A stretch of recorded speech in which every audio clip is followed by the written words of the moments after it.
Good morning, everyone. I call to order the May 2023 meeting of the Audit and Compliance Committee of the University of Minnesota Board of Regents. Thank you to those of us here in the room and everyone joining us via the live stream video or via the Zoom room. For those of you watching the live stream, you'll notice that we are back in the boardroom for today's meeting. I want to note that there's new technology upgrades in the room that will help enhance our live stream and are vital to our commitment to transparency. As with any first use of technology, there might be some hiccups, and we appreciate the patience of everyone, if there are. For those of us sitting around the table, you will notice new microphones. They are a bit shorter than the previous microphones. When speaking, please make sure you are up to the table and that the mic is pointed towards your face. The mics are sensitive though, and are sensitive enough to pick up your voice from that distance, so you don't necessarily need to be right in it. But again, it's a learning curve and we'll figure it out. Let me welcome our two student representatives today, Riley Tuft from the Duluth campus, who recently graduated. Congratulations, Representative Tuft. And Sarah Davis from the Twin Cities campus, who took her last final on Monday in between our meetings, right? And then came back to hang out with us. So congratulations to you both. And then, of course, I want to welcome our two new committee members, Regent Turner, welcome, as well as Regent Gully, welcome. Thank you for joining us, and we're glad to have you. And I'll ask presenters to just make sure we're adding some context to some of these items for the benefit of our new members. With that, we will turn to the agenda. Our first item of business is the review of external audit relationships and services provided. Here to present that review, our Associate Vice President, Michael Volna, and our new controller, Molly Viola. Welcome. Also want to recognize that Controller Sue Paulson retired, and we thank her for the service, and we're excited to have this seamless transition and to have your services in this new position. Associate Vice President Volna, please proceed when you're ready. Thank you, Chair Kenyatta. Members of the committee, nice to see you. As the chair said, we have a new controller, Sue Paulson, who was our controller and worked at the university for 23 years, took a well-deserved retirement option and left on May 1, and she is now somewhere in the Great Smoky Mountains, and we wish her well. I'll miss her tremendously, but we're lucky that we have a solid team and we have a deep bench, and we were able to, after a thorough search, appoint Molly Viola as our new controller, and we're excited to have her here. She'll walk through the report in just a minute, but first I thought it might be helpful, particularly for the new committee members, for me to give you a little bit of background on this report, okay?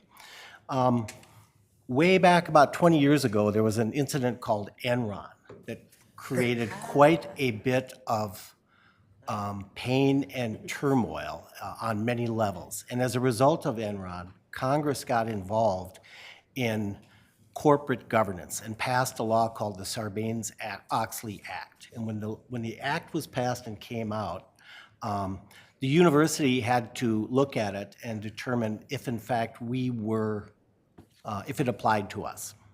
So our then audit director, our then general counsel, and I spent some time going through, and what we determined was that the act did not legally apply to us. However, there are elements of the act that are good best practices, and the university should adhere to those best practices. One of them has to do with the board's relationship with its external auditors. Much like your internal auditor, the board needs clear lines of communication and unfettered access to hear from your auditors, internal or external, that things are right or things are not right. And so as a result of that, we put a number of procedures in place to ensure that the Audit and Compliance Committee has information about its audit relationships. This report then is a result of that and represents our summary of the fees that the university has paid to various auditors and our representations about how those relationships have gone for the past year. So with that background, I'll turn it over to Molly and you can go ahead. Good morning, Chair Kenyani and committee members. It's an honor to be here this morning. As Mike shared, the reason we're here is to share an overview with you of the audit and non-audit services that have been provided by audit firms to the university. The information is being shared with you and is intended to help you in fulfilling your obligations to assess the performance of the university's external auditor, as well as provide an oversight of the engagements of other audit firms. This is a requirement of the board operations and agenda guidelines. If you'd like to, you can refer to page 3 of the document materials for the full report. I'll start with a summary of the engagements that have been completed. Deloitte completed several routine audit and attest engagements related to fiscal year 22. This included the audit of the university's annual statement. There were various compliance audits related to federal boards and the Minnesota Office of Higher Education. There was also an audit of Rumingo. And then there were agreed upon procedures for the NCAA report for the Twin Cities, as well as a regenerative medicine AUP and some FDA cost recovery review work. The total amount billed for these engagements was $636,520, and that was $2,300 under budget. All the engagement letters are reviewed by the Controller's Office, typically by the Director of Accounting Services as well as the Controller. Next, I'll share a summary of the management's evaluation of the university's external audit firm. So the Controller's Office works very closely with Deloitte throughout the year to support the progress of the engagements. It begins with planning in the spring. There are frequent meetings throughout the year to make sure that the fieldwork is going appropriately. And then we always hold an annual debrief at the end of the audit process as well. That debrief is a very valuable experience. It provides us with an opportunity to discuss what went well, as well as maybe potential opportunities for the future engagements. For instance, this year, we discussed potential audit work paper enhancements, as well as some potential to adjust testing procedures to better align with the university's reporting processes. In addition to the annual engagements, Deloitte did also provide some non-audit services, and these are related to consent procedures for the university's bond and commercial debt offerings. Overall, we did find that Deloitte's performance on the university's engagements to be excellent, and they are continuing to be a partner in supporting the university's financial reporting needs. In addition to the engagements performed by Deloitte, there are 4 other external audit firms who provided various services. Clifton Larson Allen was engaged for several services. This included the SOC 2 examination. This is related to the University of Minnesota Center for Farm Financial Management FinPac tool. They also completed some review and consultation work for a Medicare reimbursement report, and then completed some financial modeling professional services. Ernst & Young was engaged for some tax consultation services. And then Esterbrook, Scott, Signorelli, Peterson, and Smithson completed the final CPB audit for KUMD. That is the final engagement that ties back to the sale of KUMD. And then finally, there was HR advisory services provided by KPMG. Again, the Controller's Office is involved with reviewing all of the engagement letters, and as a result, have not noted any cases of impairment as a result. At this time, I'll turn it over to the committee for any questions you may have. Thank you. Any questions from the committee? All right, a good chair. Associate Vice President. Thanks, Chair Kenyana. I just wanted to put a little bit finer point on that last comment that Molly made. What's important for the university and for you as a committee is to be ensured that when we hire an audit firm, their independence is not impaired. And by that, what we mean is they can't have any financial or other relationships with the university that would call into question the objectivity and independence of the opinions that they render. And so we have procedures in place that before these audit engagements go forward, we review them. We come to our own assessment as to whether or not we think there's been an impairment of independence. The firm does the same thing, and if we both agree, they move forward. So again, it's a bit of a quality control for you as a committee to understand that we pay attention to that. You kind of stole my question. I always have a backup and bench question, but I was looking at this list of other services from other firms, and I know I think we're going to RFP soon. Obviously, our external auditor is somewhat limited from doing other services. And I was going to ask if we have that same consideration when we get other firms, if that may limit them in the future. But I imagine these services were relatively small and limited and wouldn't necessarily limit these firms from becoming the external auditor. Can you speak to that? I will, and then if you have anything you can add, Chair Kenyana. So part of the independence review that we do with each engagement is to assess whether or not that engagement or the cumulative effect of engagements that they have would suggest that we have an impairment of independence. I think it's important for you to think about a couple things as a governance body. One, the audit profession has changed a lot in the last 20 or 30 years. It's consolidated, much like every other industry, and so it is really important if we're going to do RFPs and have a competitive field to select from, that we're really monitoring that, so we're not disqualifying firms because their independence is impaired. And one of the things we do look at is the amount of fees that we pay for both audit and non-audit work, and that's why it's broken out in the report that way. Because if you're paying a firm $500,000 for audit services, but they're making $5 million on consulting, it does make you pause and think, are we really getting their objectivity? So we do pay attention to that, Chair Kenyana. Thank you. Nothing to add, Controller? Okay. Thank you very much. Seeing no questions from the committee. Oh, Sorry. yeah, Regent Talurabe.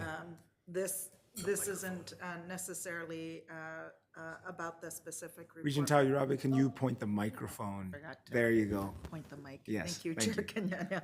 And AVP Volna and Ms. Viola for the presentation. I had a question just at looking at the cost for these external auditors. Do you expect these costs to kind of be going up as we anticipate, given everything else is going up? I'm curious if the numbers here reflect what has historically been spent, and then also, do we anticipate that this cost would increase given everything else? Yeah. Chair Kenyana, Regent Talurabe, we have been very competitive in the past in bidding these services. We actually benchmark our services against what other Big Ten schools pay for their audit fees. The nature of the work that's done at each one is a little different, so it's a little bit hard, but we're always in the bottom third of the fees that we pay. Going forward, when we do the RFP, we will, I would expect some increase, but not a lot. And that's why I mentioned earlier that it is important that we evaluate independence so we have as broad and competitive a field bidding on our contracts when we do these RFPs. Competition is what keeps prices down. Thank you. Thank you. I'm going to refrain for looking for questions because I might find one. And due to time, we're going to move to the next agenda item. Thank you very much for the presentation, and congratulations, Controller. We are glad to have you. With that, we'll move to agenda item 2, an update on the university's Identity and Access Management Collaborative Assessment. To provide us with the update are Vice President Bernie Galacek and Senior Director Nathan Kuffner. Chief Auditor Galswick, would you like to introduce this item? Yes. Thank you, Chair Kenyana, members of the committee. Today's presentation is an update from the administration on efforts to address risks identified in the June 2020 Identity and Access Management Collaborative Assessment. As a reminder, by identity and access management, we mean the processes for confirming who users are and managing their access to university systems, or more simply, the right access for the right person at the right time.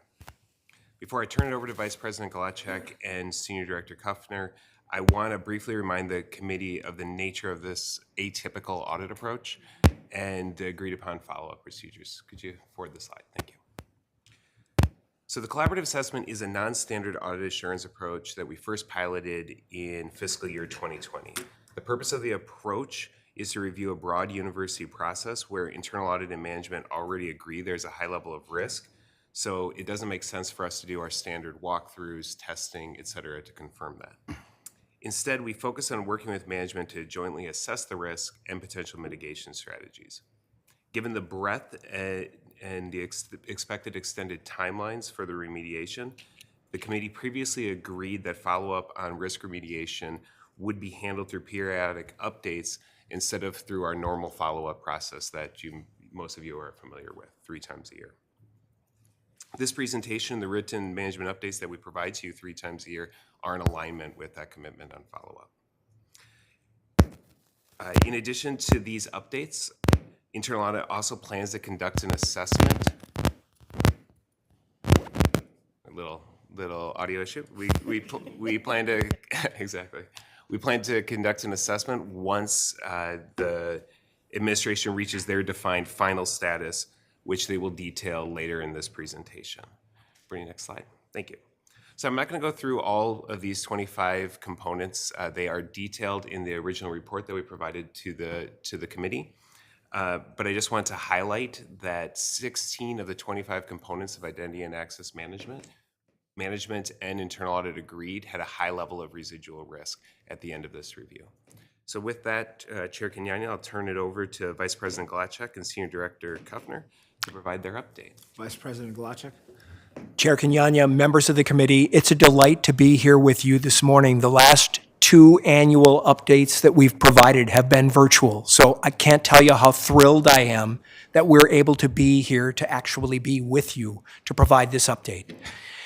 At the conclusion of the assessment in March, thunderstorm.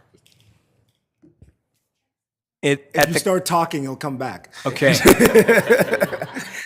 At the conclusion of the assessment in March of 2020, days before our world at the university turned upside down, Internal Audit and my team agreed that 16 of the 25 components that you see in this slide were of high risk.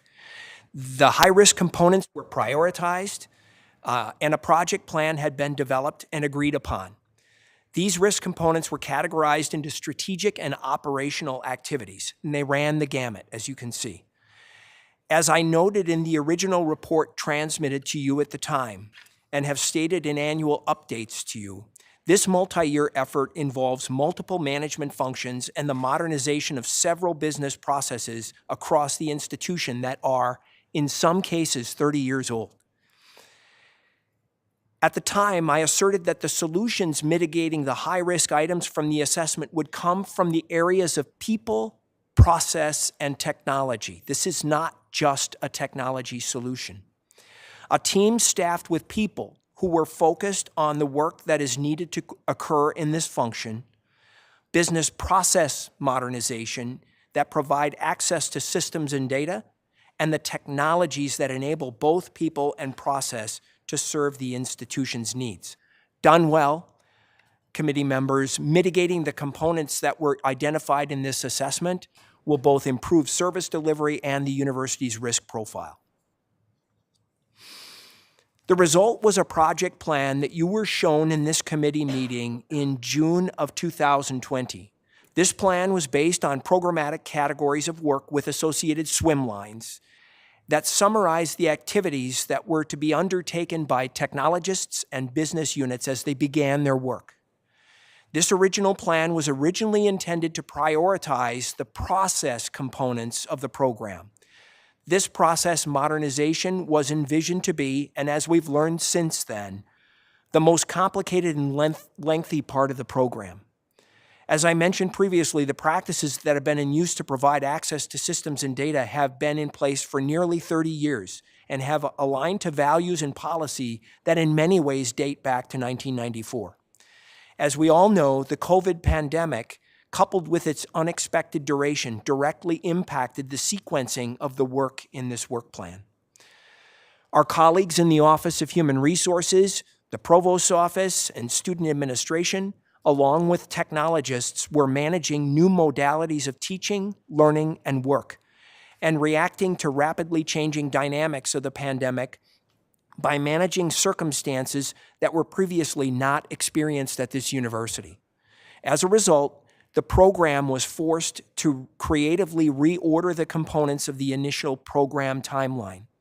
The sequence of the components that appear in this timeline are a result of this reordering, placing technology rationalization and other foundational components before the process modernization that I previously referred to that needed to occur with business units.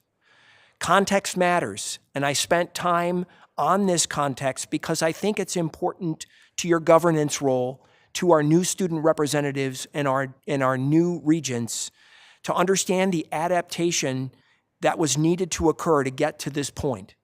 All multi-year programs have their challenges, this one notwithstanding. So at this point, Chair Kenyanya, I'll turn the presentation to Senior Director for Identity and Access Management, Nathan Kuffner, to describe to you some of the foundational work and to provide you with a current status of that work and how it maps to the risks that were identified in the assessment. Senior Director. Thank you. It is important for this committee to understand the breadth and depth of the foundational work completed since this program began. The foundational work may seem unnoticeable initially, but it will enable smooth implementation of modernized business processes and accelerate operational progress by this time next year. The importance of the work outlined in the collaborative assessment required a team of staff focused on the identity and access management activities. This staff existed in disparate parts of the organization, but we pulled those team members together and we used open positions within the Office of Information Technology to create an identity and access management team, a directorate that I lead. Chair Kenyanya, at this time, I'd like to discuss a few essential elements of that work. We have been conducting an in-depth analysis of the data and practices that will be used to modernize business processes across the institution, and that work continues. We've also developed approaches for categorizing user and access types, allowing us to simplify many of the back-end technology processes used to grant access. And because of the pandemic, we have a new technology management experience in supporting teaching and learning, research and discovery, and new work modalities that either were rarely used or didn't exist prior to the pandemic. As a result of these changes, our technology architecture will sustain the university well into the future. While these are just a few examples of the foundational work, ultimately, our efforts have changed the university's risk posture and positioned us to accelerate. The progress made by the Identity and Access Management Directorate prompted technologists and internal auditors to reconvene and provide a timely assessment update of these 25 components. The goal was to measure the foundational efforts and how they map to quantifiable progress. Since the time of the collaborative assessment, several risk components have been improved because of the foundational efforts as part of the work plan that we just previously discussed. Allow me to highlight a few of the items that are categorized in the strategy and governance section. IAM strategy has been improved to a medium risk due to the establishment of my role, the team that I oversee that is dedicated to this function, and the body of work that we perform. Additionally, in the following year, we expect to differentiate the operational roles and responsibilities between the business units and technical staff as we implement modern IAM tools and capabilities. The finding of criteria of deprovisioning has improved after determining that access to technology and data should be a condition of enrollment or employment. Considering what we've accomplished and what remains ahead, this item is turned from a high to a medium risk. IAM team staffing has improved from a high to a medium risk because a team now exists where it previously didn't. And while that work isn't quite complete, IAM staffing levels have improved since the last assessment. Additionally, risks related to authorization criteria and security awareness have been reduced because of the frameworks put into place by the accomplishments thus far, and those accomplishments will continue. Chair Kenyanya, I'd like to turn the presentation back to Vice President Galachek to conclude our remarks. Vice President. In closing, Mr. Chair and members of the committee, by this time next year, we expect to be implementing modernized business process and new technology automation. As a result, we expect to significantly improve the university's risk profile while demonstrating operational proficiency. I'm going to make this assertion that this implementation will translate to a version of the assessment component slide that you see in front of you. By the end of 2024, I expect that we will have reduced nearly all high risks to medium or low risk, and many medium risks to low risks. Remaining high and medium risks will be further mitigated over time through operational continuous improvement efforts conducted by Nathan's team. And I also expect that at this time, we will be convening with Mr. Galswick's team to again assess the health of the components, ensuring that we're completely aligned as it relates to the current status and our next priorities or next steps. It's important that all of you know that residual risk will remain in this identity and access management function. The volume and the fluidity of people moving in and out of our environment, life cycle of technologies, and changing compliance expectations will constantly challenge business process owners and technologists to adjust their practices and look for new solutions as they continue to mitigate these risks. So, Mr. Chair, members of the committee, this concludes our prepared remarks, and we stand ready for your questions and/or comments. Thank you. Any questions? Yes, Regent Turner.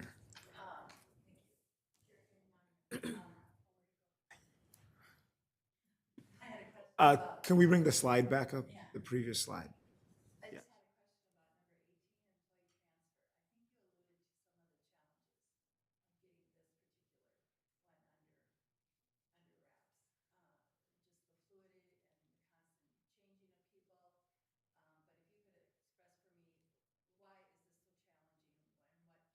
Got this. Yes. Vice President. Chair Kenyanya, Regent Turner, members of the committee, great question. It's more of a prioritization question than it is about importance. So, for example, there are a lot of employees that move within the institution. We are prioritizing these activities around people who come to the institution and leave the institution. That's where our highest risk is. Our existing employees that move within the university are still part of the team, right? They're still part of the institution. And we need to adjust access and according to their roles. So as they move within the institution, we would expect that we would be adjusting their access to both systems and data as they move between units or in different roles that they might be in. And so because they remain university employees, this is the topic that we would expect to be improved through continuous improvement. I hope that answers your question. Regent Turner. Oh, I think what you're saying is that as long as they're an employee, they're access all these other categories. This is where they would be showing up as far as data. Yes. Okay. Yes. Thank you. Regent Gully. Yeah, thank you so much. I appreciate that this work has been going on for a long time. I was wondering, because I'm always aware of the public meeting nature of the work that we do, and this is, of course, my first meeting, so I'm brand new to all of this. Some of these things are very jargony. Could you put some of them in English that are like hard to sort of parse out what they mean? So like criteria for deprovisioning, what does that mean? Vice President, English, please. Chair Kenyanya, Regent Gully, and members of the committee, I apologize for the jargon. It is very specific to the work that we do, obviously. Criteria for deprovisioning means who should have the right access to the right data and at the right time, and at what point should that access begin, and in the deprovisioning area, what point should that access end? Deprovisioning is about ending. Thank you. What about, there were a few that I was looking at that I was like not completely sure about. Regent Gully, if I may. Yeah. Vice President, what does this look like for as a student, as a faculty or staff member, as a manager who just hired someone or someone's transferring? What is all this? What all these changes mean from that perspective? Is that a way to frame it, Yeah, I appreciate it. Vice President? Yeah. Chair Kenyanya, Regent Gully, and members of the committee. What this means is when you become a member of the university community, whether you're a student or a staff member, you are provided electronic tools by which you can use to either conduct your studies or the work that you do for the university. At that point, there are a number of different activities that occur in the technology space that enable you access to different technology services and systems. And those services and systems should be appropriate to the role that you are in. And so as a student makes their way through the university in their career, they will have access to different systems and services depending upon their studies. And at the time that they leave the university, that is when we would then deprovision a person who is not have a direct affiliation through enrollment or employment at the institution. So that's sort of a life cycle in a very, very high level. Before I let you go, and obviously we're talking about the beginning and the end, but it evolves in the middle. That student gets a job in a certain department and they get certain access. Then they change it. Then they declare a major. Then they're a research assistant. Same with an employee, and that has to shift. Actually, back to Regent Turner's question, that's the employee transfer part as it changes, because that's a lot trickier than they left. They left, we turn everything off. But as they're moving within the institution, it's a little trickier. Is that correct? Chair Kenyanya, you know this very well. So, Sit in this seat. Supervisor Galswick. Thank you, Chair Kenyanya. Regent Gully, so I will get you a copy of the original report, and that where all of these various components are detailed out with an explanation. I apologize to you and Regent Turner that you haven't gotten a chance to see those yet. But I'll make sure after this meeting that you get a copy of that. And then if there's additional questions, you can ask me about it, or we can pull in Vice President Glotchek as needed. Thanks. Could I ask one other question? Yes, last question.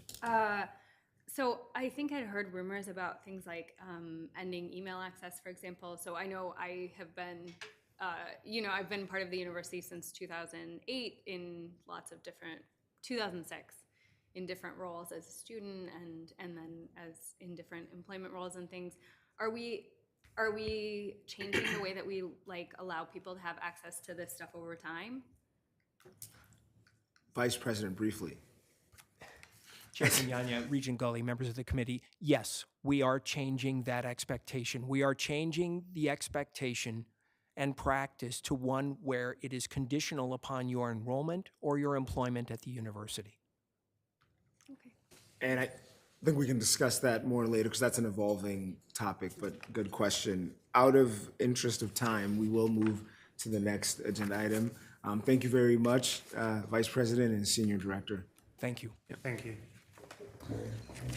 All right, with that, we will move to our third item, which is a progress report on the university's institutional risk profile. Here to walk us through the progress report are Assistant Vice President Catherine Bonison and Senior Manager Matt Ryerson from Baker Tilly. But first, I will invite Provost Croson to start us off on this topic. Chair Kenyanya, members of the committee. The importance of managing risk to advance institutional objectives has been a top priority for President Gabel, including one of her first acts as president to charge then Senior Vice President Brian Burnett to conduct an enterprise risk assessment. That assessment included a review of policies and procedures, organizational structures, best practices, and Twin Cities campus and University of Minnesota system coordination to prioritize and manage institutional risk. These recommended improvements and that important review was memorialized into Impact 25 with a goal to enhance risk management through innovative technology and processes. And with sincere appreciation to many people, including Senior Vice President Myron Franz, Assistant Vice President Catherine Bonison, our system chancellors, and countless others, the administration has taken important steps to manage our collective risk by developing a comprehensive plan around that work that didn't previously exist.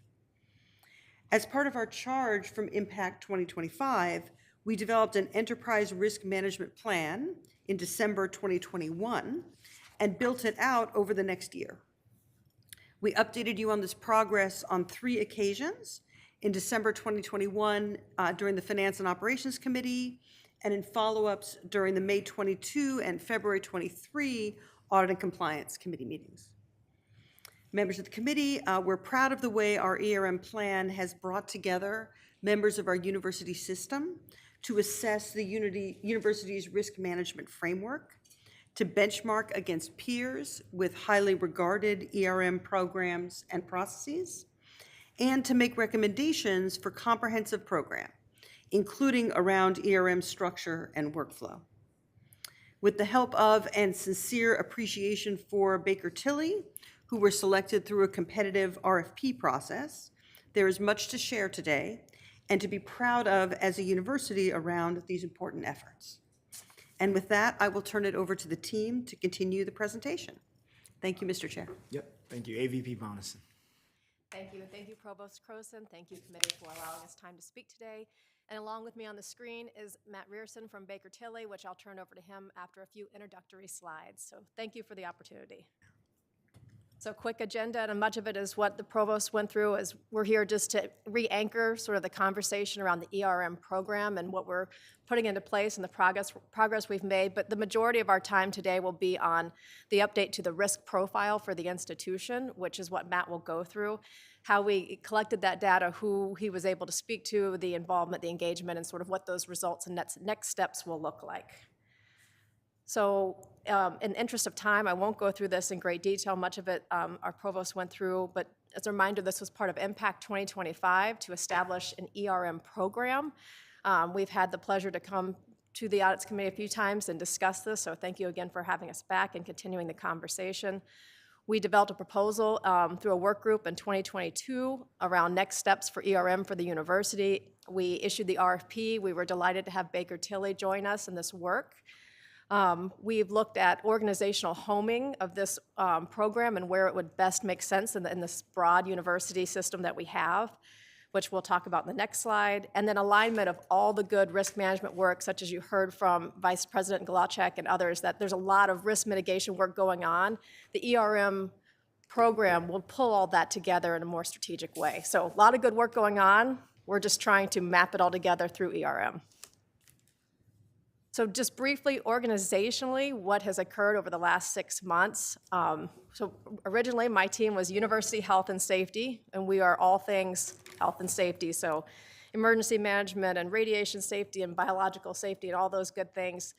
It was recommended that we also bring in the ERM project into our fold. So with that, we have been going through this transition to rebrand and welcome in risk management at a broader level.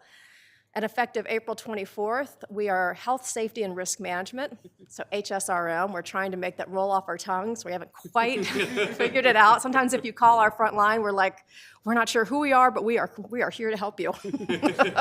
So we're working on it. But in the next year, what we're hoping to get done, and we're going to hire a risk manager. We're really excited. We actually have someone who has accepted the position, working through those next steps. We're excited to roll out this initial risk profile, which Matt will walk us through in the next slide. And then once we identify those risks, we can identify risk owners for each of those major risks that the university deems sort of the highest priority. And then to either establish or recognize those mitigation plans, much like the one that, again, Vice President Galachek went through. A lot of these are in place. It's just recognizing and tying those dots together, right? And then to make sure we develop the governance and engagement structure going forward so that we continue these productive conversations. So with that, I'm going to turn it over to Matt from Baker Tilly to start walking us through really the meat of the presentation. Senior Manager Rierson. Thank you. Catherine, can you hear me okay? Loud and clear. Okay, great. And thank you, Chair Kenyanya and the rest of the committee members for this opportunity. It's a pleasure being here this morning with you. My name is Matt Rierson. I'm a senior manager at Baker Tilly. And then I, along with a few of my other colleagues that are not here today, have had the pleasure to really work alongside University of Minnesota in implementing the ERM plan. As a firm, we spend significant time in the area of ERM and equally important serving clients in higher education. So we were really excited to have this opportunity to be part of this journey with University of Minnesota. The first step in implementing the ERM plan is conducting a risk assessment. So we, in coordination with HSRM and other key stakeholders, performed an enterprise risk assessment for the university.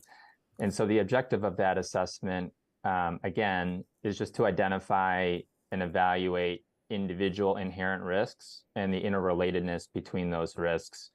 And we considered a wide range of risk areas in that effort that included environment, strategy, organization, process and operations, information, infrastructure, students, and campus community. And so through evaluation of available data, survey results, interviews, facilitated group responses, we assess which risks really pose the biggest threats or provide maybe the biggest opportunities to impacting or achieving the strategic commitments of the university. So that being said, our approach included reviewing existing documents such as the MPAC 2025, compliance documents, risk management policies, committee minutes, et cetera.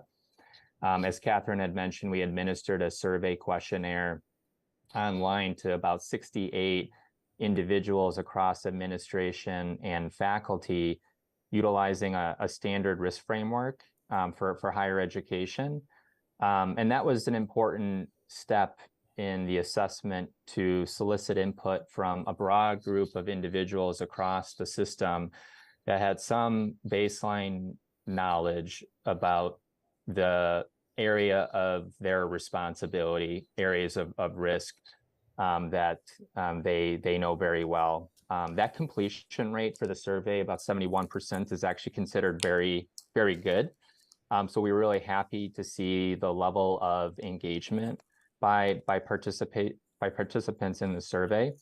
Now, this allowed us to pare the list down to a more manageable one, and then we used this as a basis for our one-on-one interview discussions. And so we coordinated with the university again to be very strategic and intentional about which individuals that we wanted to select in order to have those more intimate conversations about risk at the university.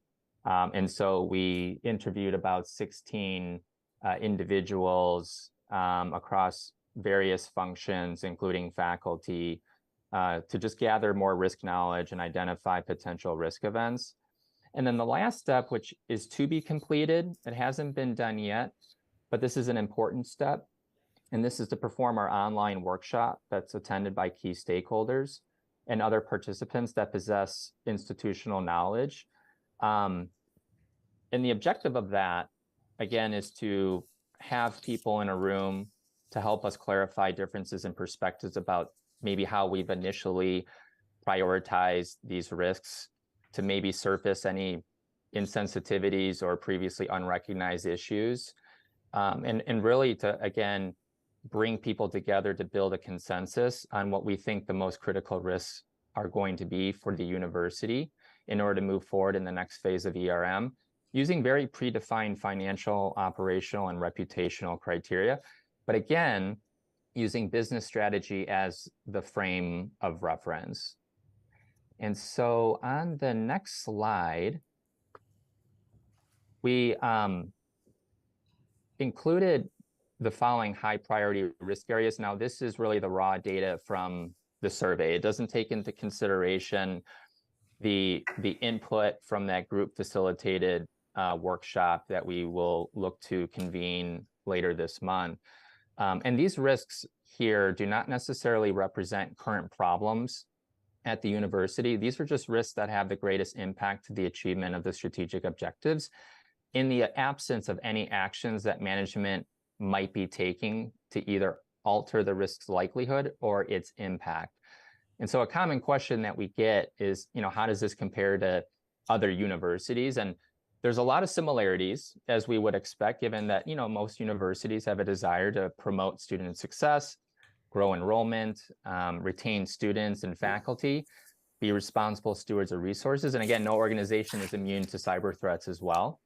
But there's also some differences when comparing it against other peer institutions, but that's also not unexpected by us as well. And I say that because every university is also unique because of the areas of their strategic focuses, their overall structure, their risk profile, their culture, and again, what stakeholders really perceive as the biggest risk or opportunity to achieving their strategy. And so I won't go into detail for the next few slides, but the next few slides provide more specificity around the risk events. So again, these are not to suggest that these are current incidents happening at the university. These are just possible events that need effective risk responses that the university should consider when formulating and documenting integrated risk responses, reviewing their current mitigation plans, developing new plans, and then designing communication and monitoring tools and plans to continue to assess these enterprise risks. And I say all that too, in that senior leaders during our interviews, when discussing these top 16 risks, had expressed overall belief that the University of Minnesota is taking steps to address each of these critical enterprise risks and improve current risk management capabilities on an ongoing basis. And so that was very refreshing to hear during those conversations. Overall, we have been very impressed with the level of cooperation, the level of engagement, and even the energy behind this assessment. And again, it's hard to have a lot of energy behind enterprise risk management, but we were very thrilled to see sort of the enthusiasm and excitement of folks really behind enterprise risk management and the plan that is in place. And so I will turn it over to Catherine then to discuss the next steps in the ERM plan. Assistant Vice And again, President. thank you for your time. Assistant Vice President. Thank you. Thank you, Matt, for the overview. And my slide scrolling probably did not keep up, so there we go. So next steps, just to wrap up the presentation. So the risk profile, we hope to have this is our box number one and sort of our simplified plan to bring this back to you in September with a more consulted plan that has stakeholder buy-in, that we have a chance to talk with, especially the chancellors and the folks on our system campuses and all of our senior leaders, to make sure that what they see makes sense to them and that it resonates and it's the right way to go. So once we have that risk profile updated, we'll bring it back to this committee for discussion. And then our second bucket of work is this mitigation work that then follows underneath these major risks. And again, much of that mitigation work, it's not that it's not happening. It is happening in many areas, but this is tying it all together in a plan. And then the third piece, and certainly not the final because we really think this is an ongoing sustainable program, is to design those processes, plans, and communication tools to keep this alive and well and current and part of our active discussion. So just to sort of anchor us one more time into ERM, if we do this really well, this should help us enhance our speed of decision-making, improve the likelihood that we'll achieve our strategic goals. It can enhance the way that the outside world looks at us in terms of being ahead of risks and managing our risks well and making sure that we're aware of those things. It supports peak. It aligns like functions that do risk management in a more coordinated way. And it improves our organizational resilience and ability to effectively navigate what's an ever-changing environment. So with that, I welcome any questions from the committee, as well as Matt, who is still on the line. Thank you very much. Questions from the committee? All right, I'll buy you guys some time. So can we please go back to the next step slide? Absolutely. Thank you. And thank you for the work and willingness to let your department be hijacked a little for a good cause. So, I mean, I would, and these are obviously next steps. So I think this committee would be interested in understanding that governance structure once it's set in place. Obviously, I mean, I think the survey method here made sense in getting those inputs, but risk evolves and changes, right? So on a maybe annual or whatever ongoing basis, that has to be reevaluated. So I'd be interested to know what group is doing that and just making sure we have broad representation from our different constituencies and our different campuses in that conversation, as well as that prioritization, how we think about that. Everything can be a priority because nothing's a priority, right? But we're not going to say any of these things aren't risks, but obviously that fluctuates. So I think those kind of conversations would be helpful for the committee going forward. And then now to my question, ERM is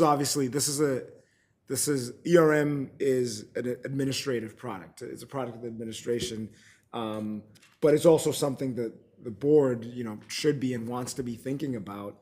I'll let you take the first crack because I know I can feel Quinn wanting to answer this. Chief Auditor Galswick, how does the board interact with this and think about risk management once we have the final product?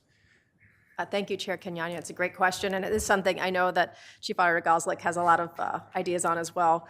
I think the role of the board is critical, and the role of senior leadership in making this successful is critical. And so for me to continue to come and have these conversations and the engagement and to see this work live out in other priorities that the board sets is really fulfilling. And I think in the very short term, just making this a priority and having that full engagement, what it looks like in a nuts and bolts way, I think we're still trying to find that right balance of what is the right fit for this board and what's that right level of engagement. So with that, I'll turn it over to Quinn if you have thoughts. Chief Auditor? Yeah, thank you, Chair Kenyanya. I do have thoughts. So I fully agree with everything that Associate Vice President Bonison was saying, that we're still working through the details, especially on the administration side, on what that will look like and how that will operate. But from a governance perspective at the board level, I really believe that a core component of the Audit and Compliance Committee's work, it will be framed by this ERM work in the long run. That this will be the venue in which the board is able to provide feedback on those risks, the changing landscape, the areas where additional focus would like to be seen to try to move the needle. To your point, Chair Kenyanya, we can't prioritize everything. So there's going to be certain areas where I'm sure the administration will say, this is where we want to put resources, this is where we want to move the needle. Running that by this committee to make sure that that's in alignment with the board priorities, I really believe that's going to be a core component of this as this gets further fleshed out. Thank you, Chief Auditor. Yes, Regent Davenport. Thank you, Chair Kenyanya. This is really a well-done, comprehensive plan. It really is. I don't think I've seen something as comprehensive as this, and as you continue to get stakeholder input, that'll be important, so that then I would look year to year or biannually or whatever the appropriate amount of time is to look at changes in this. And I imagine, and hopefully some of these will drop out or drop down, and something will replace it. But I'll be interested 5 years from now to take a look at this chart and see some comparison. Thank you. Yeah. I don't think that was a question, right? Okay. I just say, I agree. I'll be interested too. No, it's just, Brief. yeah, Chief Auditor Galswick. Brief comment. Thank you, Chair Kenyanya. Regent Davenport, the exact time frame between when we'll bring this institutional risk profile back to the committee, we'll need to define that. But I think annually may be appropriate. So we look at September would be the goal for this particular effort to complete and have that institutional risk profile, and maybe make that as part of the regular cadence of work in the Audit and Compliance Committee. In September, we take a look at this. Are there adjustments? Are there changes to that? I think with how fast the world is changing and how the risk landscape keeps changing, even 3 years may be too long of a time. Thank you. Interim Chancellor McMillan kind of had his hand up, and out of habit, I almost called on him. He just kind of had it in the air. I wonder if, once we have our governance structure, I imagine there'll be some sort of steering committee of the appropriate representatives. it would be interesting if occasionally we could actually still do this survey, just to get that broader, just have that be an input into the committee's work. And I think, you know, when you have that broad survey, you may be able to actually break it down into who, you know, you may find that faculty think X is risk number one, but then maybe the administration thinks about it a little differently, or staff and whatnot. And I think that may be actually insightful into our work. But this is great work, and the committee's certainly interested. The chief auditor's certainly interested, and we appreciate the work. Seeing no questions, I will give you the last word. I just appreciate the board's engagement, and I really appreciate the time today. Thank you. Thank you very much. And that concludes the business before the committee today. I'll remind everyone that we should be back here in 16 minutes at 9:15 for mission fulfillment. Otherwise, we stand adjourned.